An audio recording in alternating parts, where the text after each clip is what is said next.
देखिएगा, पिछला दिन हम लोग सीखे थे कोलाइडल के बारे में।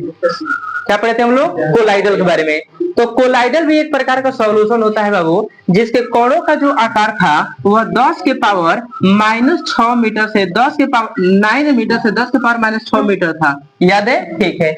उसके बाद से हम लोग इसके अगला टॉपिक हम लोग पढ़ने वाले हैं, जिसका नाम है सस्पेंशन। क्या नाम है सर? सस्पेंशन। सस्पेंशन को हम बोलते हैं निलंबन। क्या बोलते हैं? निलंबन। देखिए, निलंबन का मतलब होता है छोटा छोटा कण। ये छोटा छोटा कण है। कोई भी आप सॉल्यूशन बनाते हैं और उसमें जो छोटा छोटा कण बच ही जाता है, वह पूरा तरह से नहीं घुल मिल पाता है, वह पूरा तरह से समांगी मिश्रण नहीं बन पाता है। तो इस प्रकार के विलयन को, अभी एक प्रकार का विलयन है, तो इस प्रकार के विलयन को कहा जाएगा? सस्पेंशन कहा जाएगा। जैसे आप कौन सी करिए, पानी ले लीजिए और इस पानी में आप बालू के पार्टिकल को डाल दीजिए। जैसे ही बालू के पार्टिकल को डालिएगा और एक चम्मच के माध्यम से इसको खूब बढ़िया से मिला घुला दीजिए। कितना मिलाइएगा घुलाइएगा, फिर भी बालू का जो पार्टिकल होगा तो वह बर्तन की पेदी में जमा हो जाएगा। बर्तन की पेदी में जमा हो जाएगा। यह सॉल्यूशन में या पानी में नहीं घुलेगा। ये जो छोटे छोटे पार्टिकल होंगे बाबू बालू के, यह बर्तन की पेदी में जमा हो जाएंगे।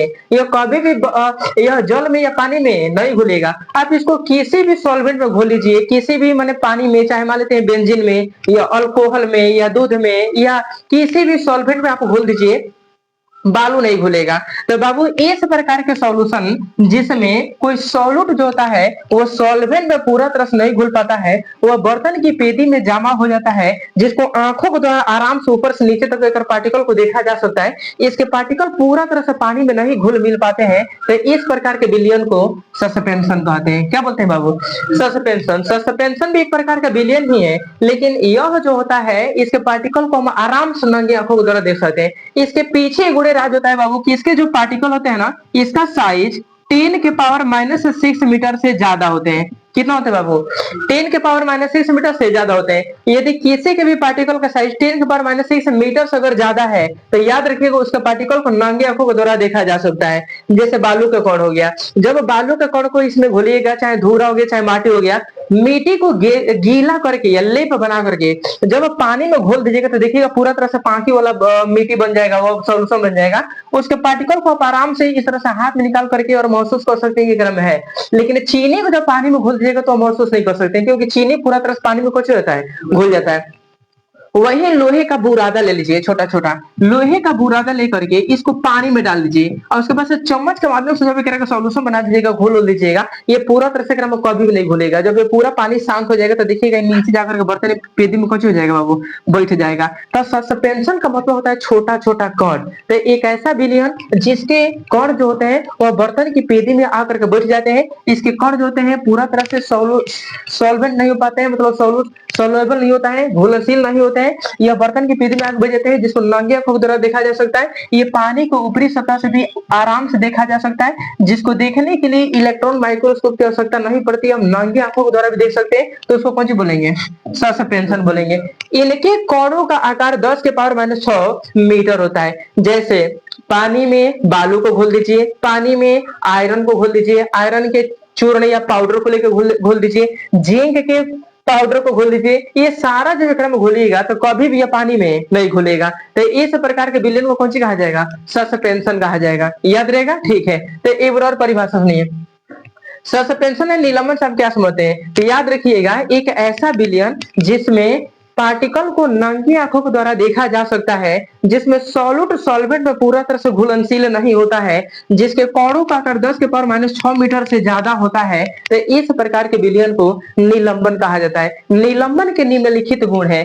इसमें विलायक में पूरा तरह से नहीं घुल पाते हैं। दूसरा, इसके कोणों को नंगी आंखों के द्वारा देखा जा सकता है। तीसरा, इसके कोण बर्तन की पेदी में जमा हो जाते हैं। चौथा, इसके कोण जो होते हैं पूरा तरह से आपस में घुल मिल नहीं पाते हैं। पांचवा, इसको देखने के लिए ना इलेक्ट्रॉन माइक्रोस्कोप की आवश्यकता नहीं पड़ती है, इसको नंगी आंखों के द्वारा भी देखा जा सकता है। और इनके कोणों का आकार 10 के पावर -6 मीटर से ज्यादा होता है। इसको कौन सी बोला जाएगा? निलंबन बोला जाएगा। इसका उदाहरण याद रखा होगा, तो जब पानी में बालू के पार्टिकल को या नमक के पार्टिकल को हम लोग डाल देते हैं, ये आकर के बर्तन की पेदी में बह जाता है, जमा हो जाता है। कभी भी बालू जो होता है पानी में नहीं घुल पाता है, तो यह सस्पेंशन का उदाहरण होता है। किसका उदाहरण होता है बाबू? सस्पेंशन का। याद रहेगा? ठीक है।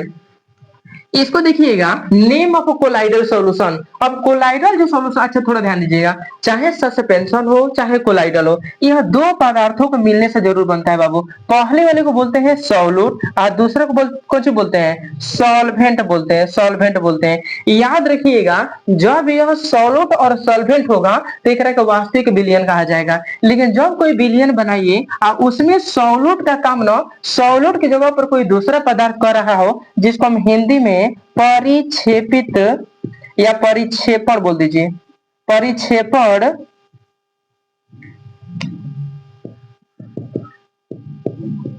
परिक्षेपण माध्यम, परिक्षेपित अवस्था,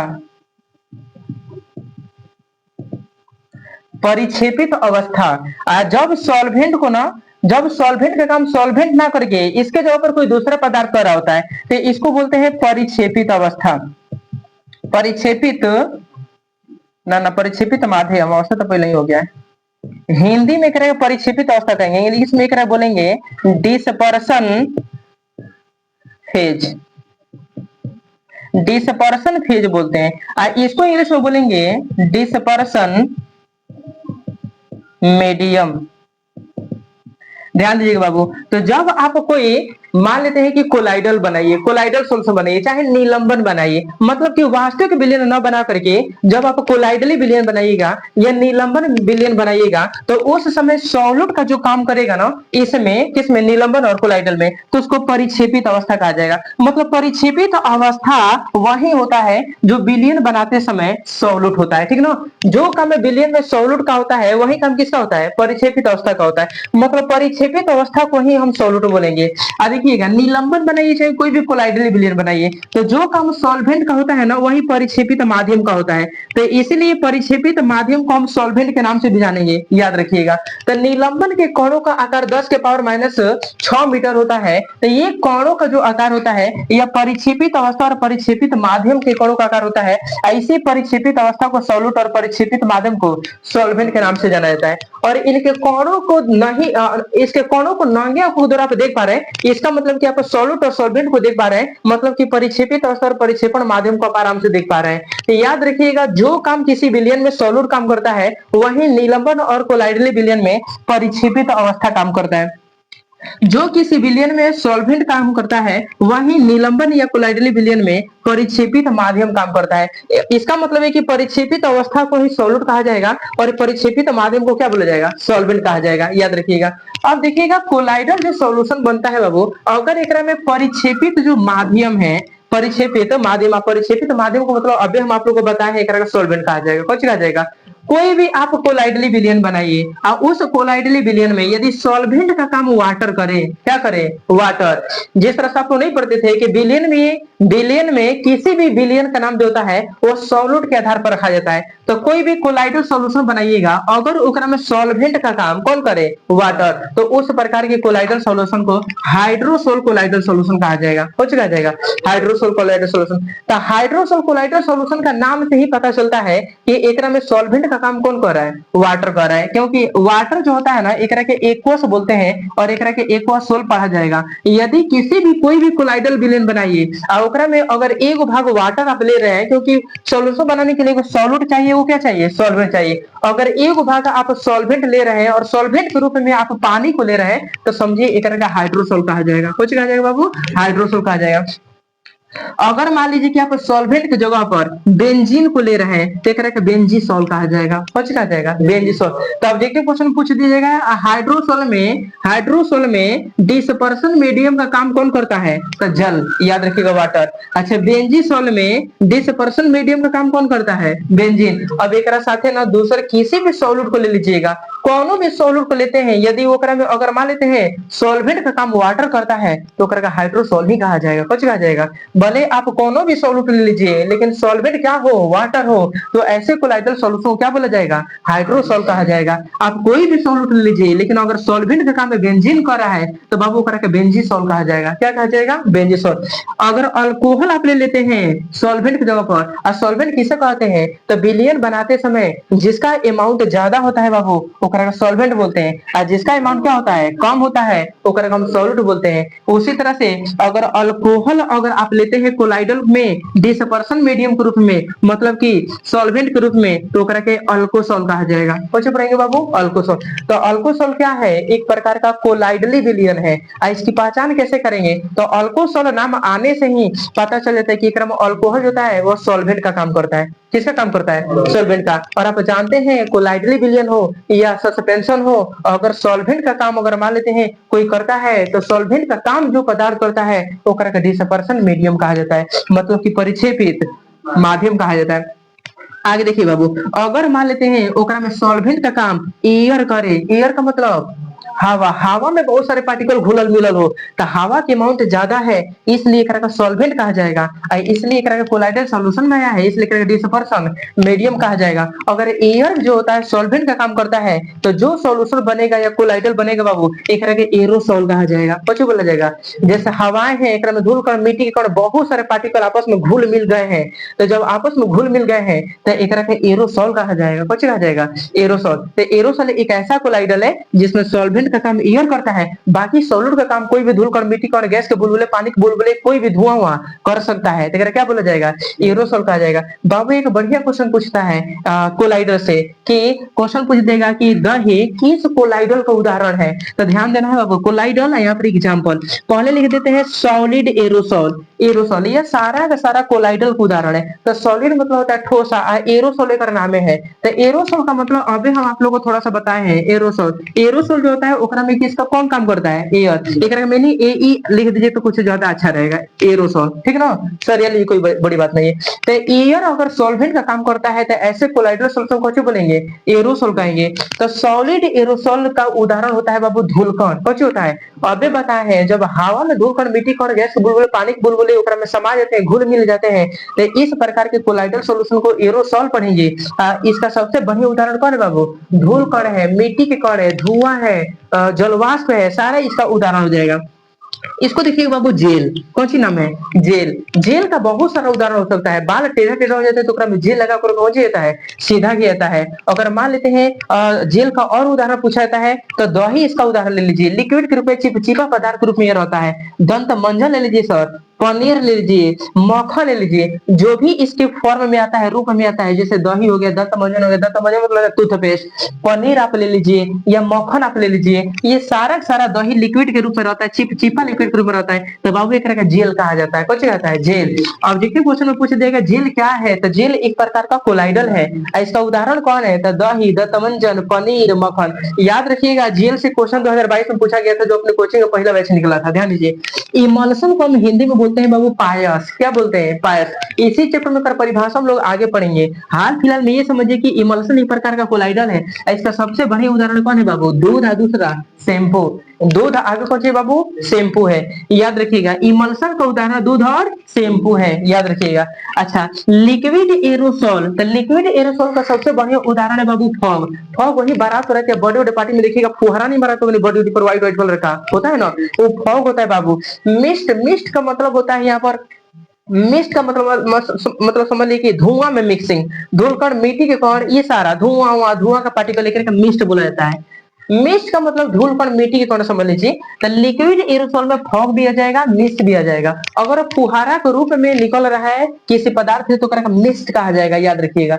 आर्द्रता समझ लीजिए, धूल कण, मिट्टी के कण समझ लीजिए, सारा मिक्सिंग को मिस्ट कहा जाएगा। अब फॉग समझ में आ ही गया होगा। फॉग होता है एक प्रकार के लिक्विड के फॉर्म में पाए जाने वाले प्रकार का पदार्थ होता है, जो छोटे छोटे बुलबुले के रूप में उससे बाहर निकलता है। आइए देखिएगा बाबू, सॉलिड, सॉलिड फोम, यह जो होता है सावा। अब सावा क्या होता है, ध्यान दीजिएगा, इतना बड़ा बड़ा जो होता है ना वो, इतना बड़ा बड़ा अगर मोइल जमा हो जाता है, छोटा छोटा धाबा के रूप में कपड़े पर मोइल जो जमा होता है ना, जिसको जल में रखना पर या डिटर्जेंट पाउडर लगाने से वो पूरा तरह से साफ हो जाता है, उस छोटे छोटे धाबे को, कपड़े पर लगे हुए धाबे को हम सावा बोलेंगे। रबर का तकिया देख लीजिए, रबर का तकिया का मतलब होता है जैसे बड़े बड़े कंपनियों में या फैक्ट्रियों में जाइए जहाँ पर रबर का काम होता है, तब बड़का बड़का ठेया, जिस तरह मुर्गा काटे वाला ठेया होता है, वही तरह ठेया काट कर बना लेता है सब इसी का तकिया, रबर का। रबर का तकिया काट करके वही पर मान लीजिए कोई बैठता है, या मान लेते कोई चीज काटना होता है, वो हो गया। सिरहानी के रूप रूप में लगा लेता है लोग। एक हम कुछ बोलेंगे रबर का तकिया। और रबर का तकिया किसका उदाहरण होगा बाबू? सॉलिड फॉर्म का। आइए थोड़ा आगे बढ़ते हैं, इसका नाम है फेन। कौन सी नाम है? फेन। तो फेन का मतलब गांव में लोग नहीं बोलता है लोग फेन बन गया। फेन मतलब गाछ के जैसा, जैसे कपड़ा ही आप लोग खींचते हैं और कपड़ा खींचते हैं तो देखिएगा बर्तन जो होता है बाल्टी उल्टी होता है। जैसे मान लीजिए कि बाल्टी है, बाल्टी होता है, बाल्टी में देखिए जब कपड़ा खींचेगा तो पूरा पानी होता है। एक ऊपरी सतह पर आकर के कपड़ा का कुछ कुछ गाज मोइल उल जाकर के तार आ जाता है, तो एक का फेन कहा जाता है। कुछ बोलते हैं बाबू? फेन बोलते हैं। तो फेन का उदाहरण देखिएगा, फेने हो गया, साबुन का झाग हो गया। किसका झाग? साबुन का झाग हो गया, सरफ का झाग हो गया, शैम्पू का झाग हो गया। ये सारा किसका उदाहरण हो जाएगा बाबू? फेन का। या मान लेते हैं फेस वॉश लगा करके ओकरा के बाद चेहरा धो दिए, ओकरा बाद देखिएगा कल में जहां से बहने वाला होता है पानी उनी, वहां पर जाकर के पूरा जमा हो जाता है लिक्विड के रूप में थोड़ा थोड़ा, ठीक है ना? तो ओकरा को कौन बोला जाएगा? फेन बोला जाएगा। कौन बोलेंगे? फेन। देखिएगा हलवाई उलवाई भाई लोग हो तो वहां पर कौन करता है लोग? समोसा बनाएगा लोग, या आलू चप या पकौड़ी। तो पूरा बनाने के बाद देखिएगा तेल में जो कढ़ाई होता है उस तेल में ऊपर तरा जाता है कुछ कुछ लिक्विड के रूप में, गाछ के रूप में। ओकरा का पावना से छान करके तो धो करके छान देता है लोग। एकरा का कौन बोलेंगे बाबू? फेन बोलेंगे, याद रखिएगा। आगे देखिएगा फेन का एक और उदाहरण है सबसे बढ़िया। भात बनाइएगा ना, तो भात जब बनाइएगा तो देखिएगा ऊपर गाछ के रूप में जो होता है तारा जाता है, ठीक है ना? फेन। एकरा कौन सी कहती है? घर में जो माँ होती है चाहे जो भी होती है, एकरा कलचुल से काच करके धो करके फेंक देती है। एकरा कौन सी बोलेंगे बाबू? फेन बोलते हैं। यहाँ पे देखिएगा सॉल का उदाहरण। सॉल का सबसे बढ़िया उदाहरण है पेंट और साइटोप्लाज्म। साइटोप्लाज्म का मतलब होता है कोशिका द्रव्य। कोशिका के अंदर जो लिक्विड भरा होता है उसको कोशिका द्रव्य बोलते हैं। अब पेंट इसका सबसे उदाहरण हो गया। इसमें सबसे बढ़िया उदाहरण में आप लोग जेल याद रखिएगा, जेल, इमल्सन। ये दो को हम बता रहे हैं, इसको दो को आप याद रखिएगा। अगर ऑब्जेक्टिव क्वेश्चन बोर्ड में आता है तो चांस है कि इससे आएगा। जेल का उदाहरण कौन कौन है बाबू? दही, दंतमंजन, पनीर, मक्खन। और पायस का उदाहरण कौन है बाबू? दूध, शैम्पू। याद रखिएगा बोर्ड में क्वेश्चन आता है कि दूध निम्नलिखित में कौन सा कोलाइडल है? याद रखिएगा दूध जो होता है बाबू पायस का उदाहरण है। किसका उदाहरण है? पायस का। आइए देखिएगा थोड़ा सा हम लोग कोलाइडल को हम बांटे, वर्गीकरण करें, यानी कोलाइडल कितने प्रकार का होता है तो थोड़ा ध्यान दीजिएगा बाबू। अच्छा, पदार्थ को प्रकार के होते हैं 3 प्रकार के, जिसको हम बोलते हैं सॉलिड, आगे क्या बोलते हैं? लिक्विड, ये क्या बोलेंगे? गैस।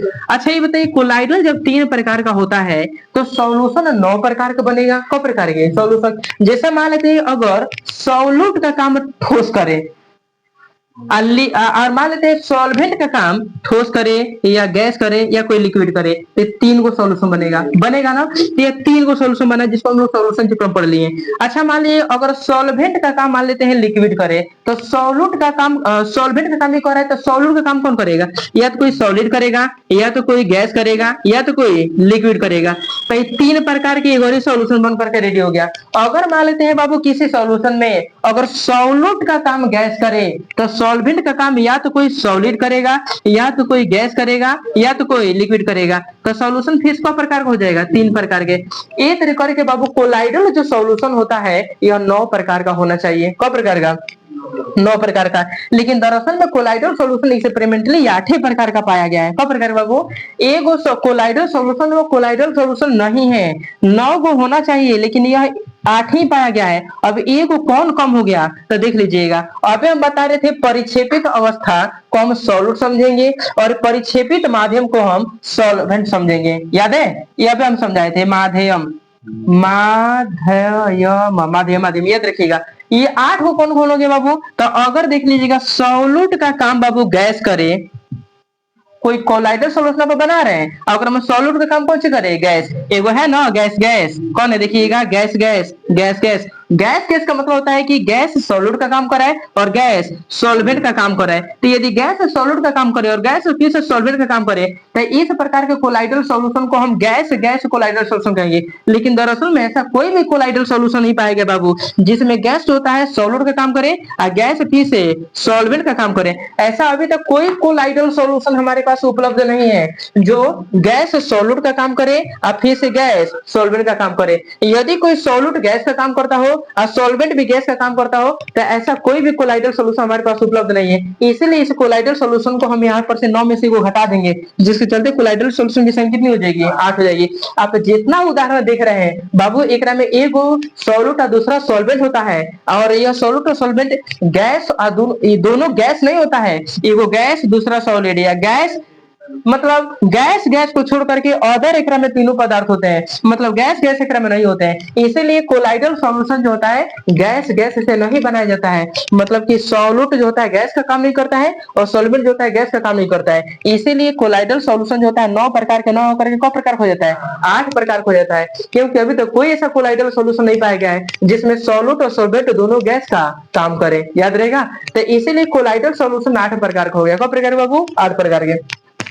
अब देखिएगा यहाँ पर परिक्षेपित अवस्था तथा परिक्षेपित माध्यम के आधार पर कोलाइडल को हम 2 भागों में बांटेंगे। अच्छा ध्यान दीजिए, कुछ कुछ कोलाइडल सॉल्यूशन ऐसे हैं बाबू जिसको आराम से किसी सॉल्वेंट में घोला जा सकता है, आराम से किसी भी सॉल्वेंट में, वो लगभग सारे सॉल्वेंट में आसानी से घुल जाते हैं। और कुछ कुछ कोलाइडल सॉल्यूशन ऐसे होते हैं बाबू जाना कि सारा प्रकार के सॉल्वेंट में नहीं घोला जा सकता है। तो जिस जिस कोलाइडल को सारे प्रकार के सॉल्वेंट में घोला जा सकता है ऐसे कोलाइडल को लायोफिलिक कोलाइडल कहा जाएगा। कौन सी कहा जाएगा? लायोफिलिक। आप लोग जानते हैं सॉल्वेंट का काम जो होता है अधिकांश द्रव ही करता है। कौन करता है? द्रव। द्रव में ही सॉल्यूट सॉल्वेंट को घोला जाता है, इसलिए याद रखिएगा लायोफिलिक कोलाइडल का हिंदी होता है द्रव स्नेही। द्रव स्नेही का मतलब होता है बाबू, द्रव स्नेही का मतलब होता है जिसको द्रव से बहुत लगाव हो, द्रव से बहुत प्रेम हो, वह आराम से द्रव में यानी लिक्विड में आराम से घुल मिल जाता हो तो करेगा द्रव स्नेही कोलाइडल कहा जाएगा। इसको बोलते हैं द्रव विरागी। क्या बोलते हैं? द्रव विरागी। तो द्रव का मतलब होता है लिक्विड, विरागी का मतलब होता है नफरत करने वाला, जो हर प्रकार के जल में, जल मतलब लिक्विड में, मतलब कि सॉल्वेंट में नहीं घुल पाता है तो करेगा लायोफोबिक कोलाइडल कहा जाता है। कुछ बोलते हैं लायोफोबिक कोलाइडल। इस प्रकार से परिक्षेपण माध्यम मतलब कि सॉल्यूट और सॉल्वेंट के आधार पर जो कोलाइडली विलयन होता है बाबू, यह मुख्य रूप से 2 भागों में करके बांटेंगे कोलाइडली विलयन को। पहले बोलेंगे लायोफिलिक कोलाइडल और दूसरे बोलेंगे लायोफोबिक कोलाइडल। कुछ विलयन ऐसे होते हैं कोलाइडली विलयन जो कि सारे प्रकार के द्रव में मतलब कि विलायक में आराम से घुल मिल जाते हैं, तो ओकरा में पूरा तरह से वह मिश्रण बना लेते हैं, घुल मिल जाते हैं, तो ओकरा के द्रव स्नेही मतलब कि लायोफिलिक कोलाइडल कहेंगे। कुछ कुछ विलयन ऐसे होते हैं बाबू कोलाइडल विलयनों में जो सारे प्रकार के द्रव में नहीं घुल मिल पाते हैं, उनको ना द्रव से जो होता है हेटिंग होता है, हेटिंग मतलब होता है नफरत होता है, वह जल में मतलब कि सारे प्रकार के सॉल्वेंट में नहीं घुल पाते हैं, तो इस प्रकार के कोलाइडल को लायोफोबिक कोलाइडल कहेंगे। कुछ बोलेंगे लायोफोबिक। एक बार परिभाषा बोल देते हैं, एक ऐसा कोलाइडली विलयन जो सभी प्रकार के सॉल्वेंट में आसानी से विलायक में घुल मिल जाता है, उसको आसानी से ऊपर घोला जा सकता है, तो उसको लायोफिलिक कोलाइडल कहा जाता है। एक तरह के हिंदी में द्रव स्नेही कहेंगे। इस द्रव से बहुत ज्यादा प्रेम और स्नेह होता है, यह आराम से किसी भी लिक्विड में या सॉल्वेंट में घुल मिल जाता है। और लायोफोबिक कोलाइडल किसे कहिएगा? कुछ कुछ कोलाइडल विलयन ऐसे होते हैं, आइए एग्जाम्पल बताएंगे। कुछ कुछ कोलाइडल विलयन ऐसे होते हैं बाबू जो पूरे प्रकार के सॉल्वेंट में मतलब द्रव में नहीं घुल मिल पाते हैं, उनको द्रव से नफरत होता है, विरागी होता है, हेटिंग होता है। जब वो जल में जैसे ही घुलेगा तो ना घुलेगा, जाकर बर्तन या किसी कोना में या पेदी में जाकर के जमा हो जाएगा किसी सतह में, यह जल में घुलबे नहीं करेगा। तो जो जो कोलाइडल हर प्रकार के द्रव में नहीं घुल पाता है ओकरा के लायोफोबिक कोलाइडल कहा जाता है। कुछ कहते हैं इंग्लिश में लायोफोबिक और हिंदी में द्रव विरागी। इसको द्रव से क्या होता है? नफरत होता है, इसलिए सभी प्रकार के सॉल्वेंट पे करा के नहीं घोला जा सकता है, याद रहेगा। अब क्वेश्चन आ जाएगा लायोफिलिक कोलाइडल लायोफोबिक कोलाइडल में क्या अंतर है? ये बोर्ड के लिए बहुत इंपॉर्टेंट है, याद रखिएगा बीबी ये 5 नंबर में। लायोफिलिक कोलाइडल और लायोफोबिक कोलाइडल में क्या अंतर है, ध्यान दीजिएगा बाबू। अच्छा अभी थोड़ा और बता दें, लायोफिलिक जो कोलाइडल होता है वह सॉल्यूट और सॉल्वेंट को मिला करके बनाया जाता है, तो इसीलिए लायोफिलिक कोलाइडल जो होता है जब सॉल्यूट और सॉल्वेंट को मिला करके बनाइएगा तो फिर से लायोफिलिक कोलाइडल में से सॉल्यूट और सॉल्वेंट को अलग अलग किया जा सकता है, इसका यह नेचर है, जिसको क्या बोलते हैं? Lyophilic colloidal. लेकिन लायोफोबिक कोलाइडल अगर सॉल्यूट और सॉल्वेंट से रिएक्शन कर लिया, वो घुल मिल गया, तो उसके कणों को मतलब कि सॉल्यूट को और सॉल्वेंट को अलग अलग नहीं किया जा सकता, पूरा तरह से घुल मिल जाता है, चिपक जाता है, ओकरा के आप अलग अलग नहीं कर सकते हैं। इसीलिए याद रखिएगा अगर अंतर लिखना होगा तो रिवर्स लायोफिलिक कोलाइडल और लायोफोबिक कोलाइडल में अंतर लिखना होगा तो पहले अंतर ये लिखिएगा कि लायोफिलिक कोलाइडल जो होता है वह रिवर्सेबल होता है, मतलब कि उत्क्रमणीय होता है, मतलब कि यह सॉल्यूट सॉल्वेंट को जब मिला करके जब कोलाइडल बना दीजिएगा तो सॉल्यूट और सॉल्वेंट को फिर से अलग अलग आराम से किया जा सकता है। इरिवर्सेबल होता है बाबू। कौन? Lyophobic colloidal. जब सॉल्यूट और सॉल्वेंट को आपस में मिला दीजिएगा, एक में सॉल्यूट और सॉल्वेंट को फिर से आप अलग अलग नहीं कर सकते, ये पूरा तरह आपस में जो होता है घुल मिल जाता है, सट जाता है, एकरा को अलग करना संभव नहीं है, इसलिए एकरा को हम कहते हैं इरिवर्सेबल। कौन बोलेंगे? तो रिवर्सेबल मतलब होता है उत्क्रमणीय। उत्क्रमणीय मतलब होता है आगे से पीछे होने वाली या पीछे से आगे होने वाली। मतलब कि आप सॉल्यूट को सॉल्वेंट में मिला दीजिए, आप फिर से सॉल्यूट को सॉल्वेंट में कर दीजिए, अलग अलग कर दीजिए, लेकिन एकरा का आप अलग अलग नहीं कर सकते हैं। इसलिए याद रखिएगा एकरा का रिवर्सेबल कहा जाएगा, एकरा कौन कहा जाएगा? इरिवर्सेबल है। देखिए है ये डिसपर्सन। अब हम लोग लायोफिलिक कोलाइड और लायोफोबिक कोलाइड में पहला अंतर देख लिए। दूसरा देखिए डिसपर्सन मीडियम लविंग होता है। लविंग का मतलब होता है बाबू, यहाँ पे देख लीजिए डिसपर्सन मीडियम लविंग मतलब यह जो सॉल्वेंट होता है ना, एक प्रेमी होता है, यह सभी प्रकार के द्रव में घुल जाता है। अर्थ में इसको द्रव से बहुत ज्यादा प्रेम होता है, इसको सभी प्रकार के द्रव में घोला जा सकता है, इसको सभी प्रकार के द्रव में नहीं घोला जा सकता है। यह द्रव का बहुत बड़ा दुश्मन होता है, हेटिंग होता है, नफरत करता है। यह सभी प्रकार के द्रव में घुलनशील नहीं होता है।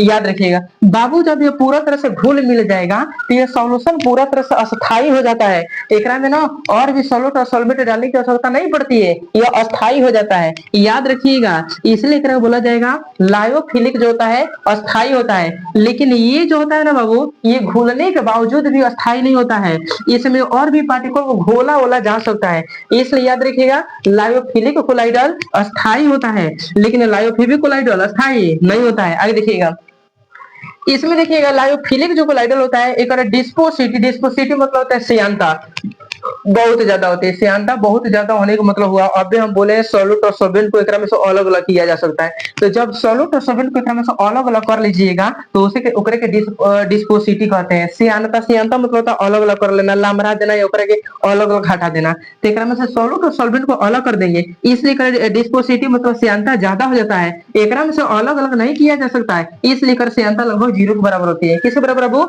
0 के।